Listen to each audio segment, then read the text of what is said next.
Hey guys, Sarge 1911 here, and we're ready for another video. I hope you're ready to watch one.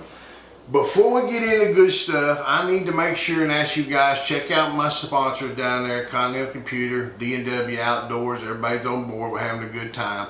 I also want to ask you to subscribe, but not only do I want to ask you to subscribe, click like, click the ringy dingy as usual, but I also want to say thank you for those guys who have subscribed. Man, it's like Christmas when I get a subscriber. Love it, love it. Breaks my heart when I lose one, but man, I love you guys. All right, let's get past that. Let's get into what we're talking about. What we're talking about is a new Springfield pistol. Now, is it new? It's pretty new. New to me. It's the Hellcat. Now, a while back, Springfield came out with a Hellcat. You know, they come up with one that held like 10 rounds of what in it. Now we got improvements. What we got here is the Optics Ready Hellcat. We'll open up the box real quick. We got loader. I don't know if you guys use them or not. We got a magazine. It says 13 rounds, so that'd be 13 and 1 be 14. Looks like we got a top plate if I wanted to take the red dot off and put it back on. That might be me. You know, my red dot thing's a little shaky. And we got a little purse. Here's our candy right here. Alright, it's got a magazine in it. 11 plus 1 on this magazine. Now, let's take a look at this thing. Let me put the short magazine in. You know, you guys who watch my videos, I gotta have that finger on there. That short one just does make it. The long one makes it good. Now, I'm more comfortable with this. And you know, right off the bat, this thing feels good. I like the texture. It's nice, it's aggressive, it's not overly aggressive. I like it. I'm looking at it.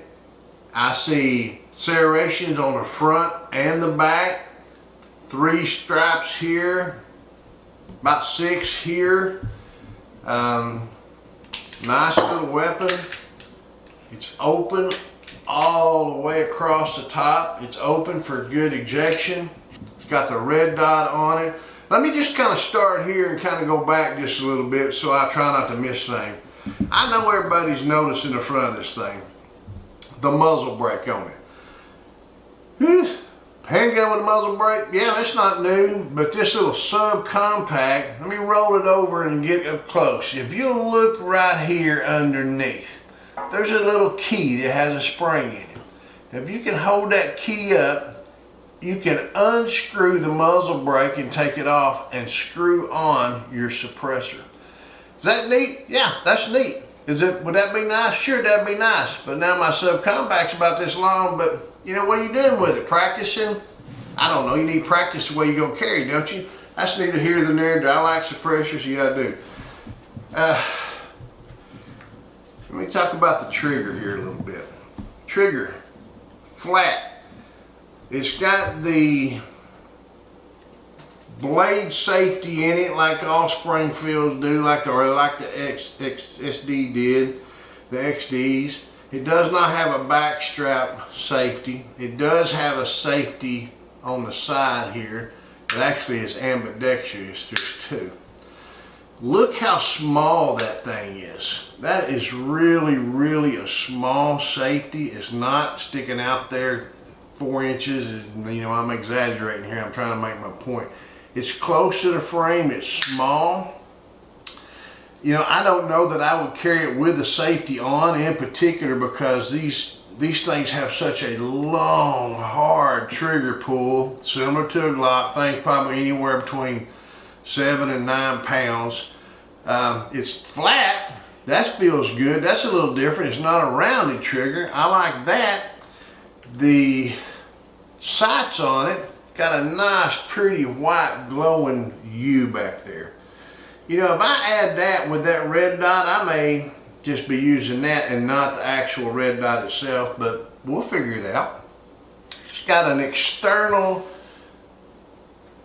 extractor there, kind of like a SIGs does.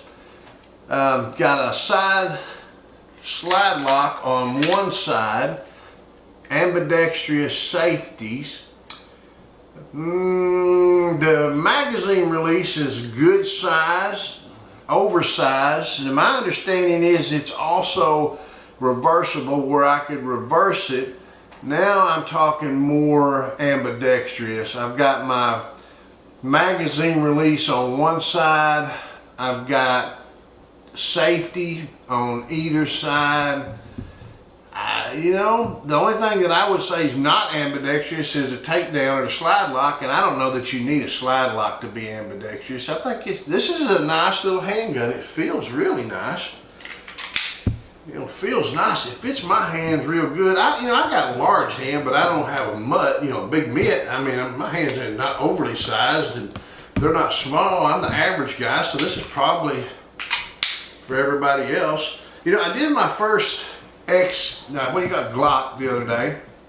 I borrowed one, loaned one, whatever you want to call it. So I have shot a Glock, and I shot the Glock 43, which is kind of the competitor to this thing. The Glock 43 that I shot only held like 6 rounds. Now I understand now we have a Glock 43X who bumps it up to 10 rounds. We're talking a lot more than 10 rounds here. Now the SIG, which I'm not familiar with, I think it's a 365, could be wrong. I think it's getting on up there about this size, but my experience with them, and I can't say a whole lot about the SIG polymer guns that I've screwed around with, like the M17, that's in one of my videos too, you guys look at that, is not the quality that this is. The Glock 43, I haven't fired the X, but just the 43. That thing and this thing, there's no comparison between these handguns. I can tell you right now. This handgun is far superior. It just beats the crap out of that Glock. I mean, just to handle it, feel it. Rack it, lock it. Look at that slide lock of the magazine. Pull the trigger's good. There is no comparison between this thing and that Glock 43. This thing is just walks circles around it. Impressive. I really like it. We're going to go outside a little bit and shoot it. But before we do, let me tell you a little information about, as impressed with I am with the pistol itself, which is what matters, what goes bang. The rest of it doesn't. But there's one thing I'm a little concerned about, and I'm going to turn you guys on to it. It's not a big deal. I just don't think it's as fair as it could have been or should have been. The original Hellcat pistol come out, and let's just say, for example, it was serial number 1. Serial number 1, Springfield advertised, they shot that pistol 10,000 rounds without a single malfunction. Booyah, right? That's pretty dang impressive, not one malfunction. Then they come back, and they say, okay, we're going to shoot it again. They took the same pistol, serial number 1, whatever it was, the exact same pistol, and they shot it another 10,000 rounds. That's a total of 20,000 rounds without a single malfunction. Hellcat, hell yeah, right?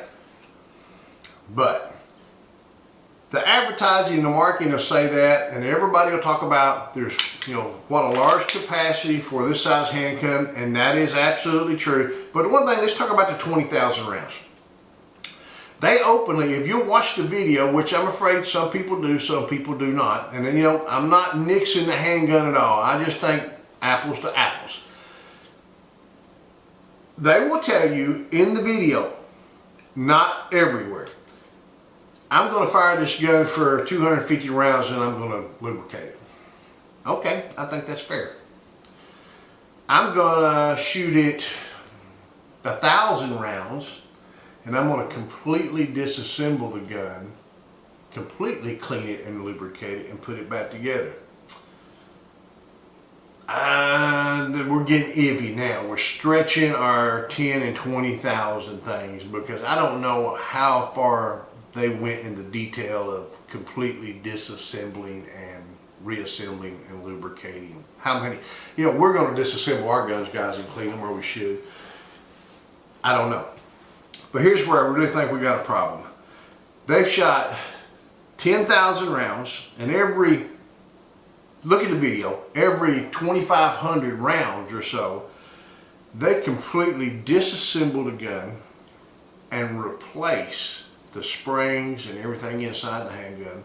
We keep the same frame, slide and everything, but we replace all the parts, all the internals of the handgun, and then we go back and keep shooting.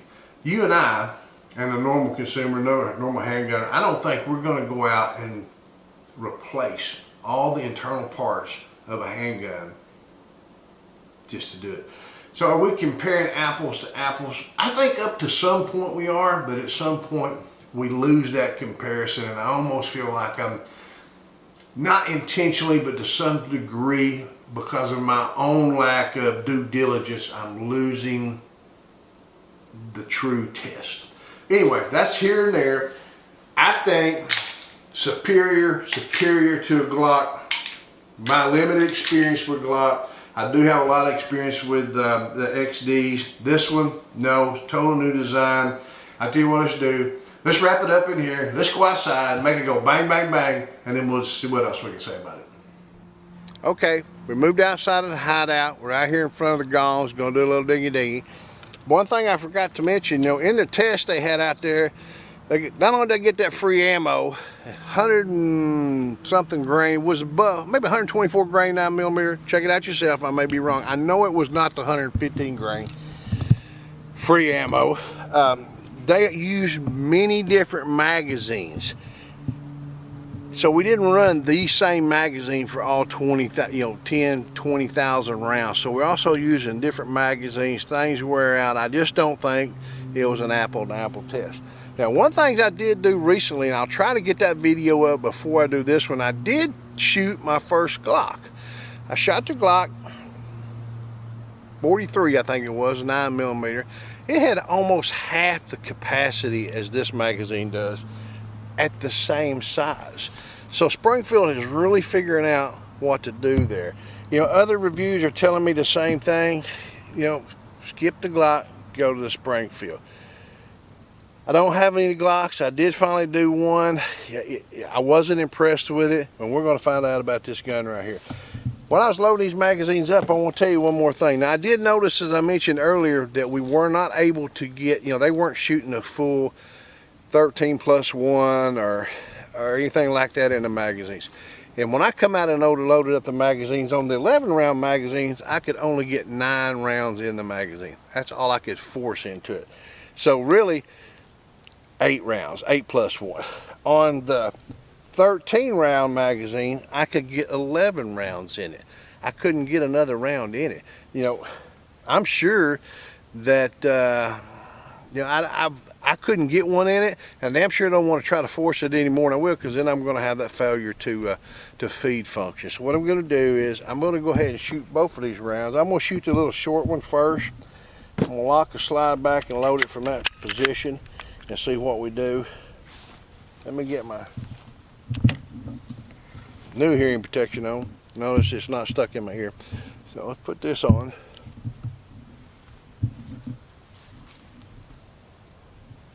Here we go. Short magazine. Fingers holding off of the end.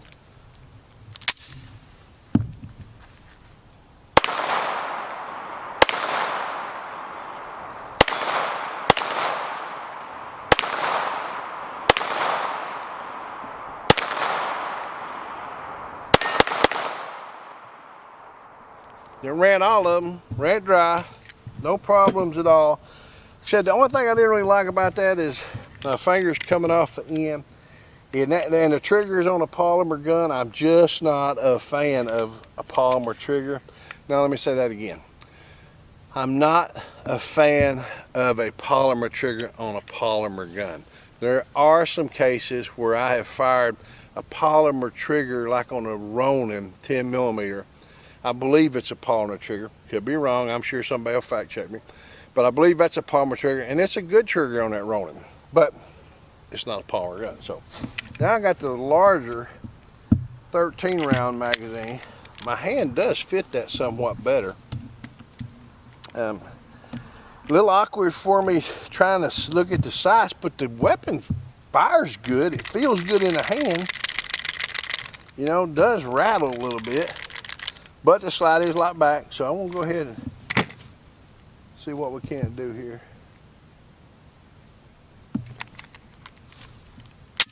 Here we go.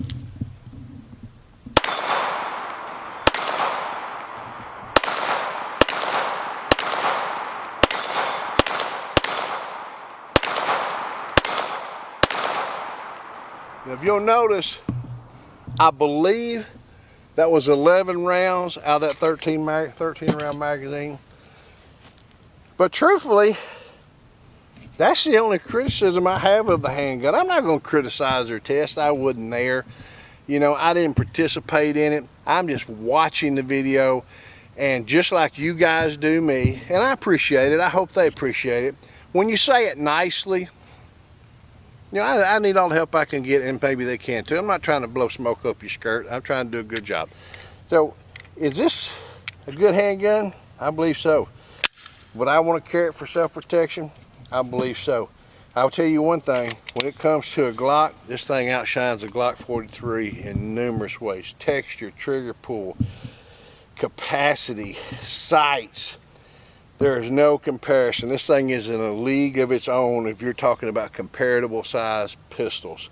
This thing is the real deal. I'll tell you what I do though, until we get together the next time, and I hope that's soon, let's all make sure we shoot safe, shoot straight, hooah.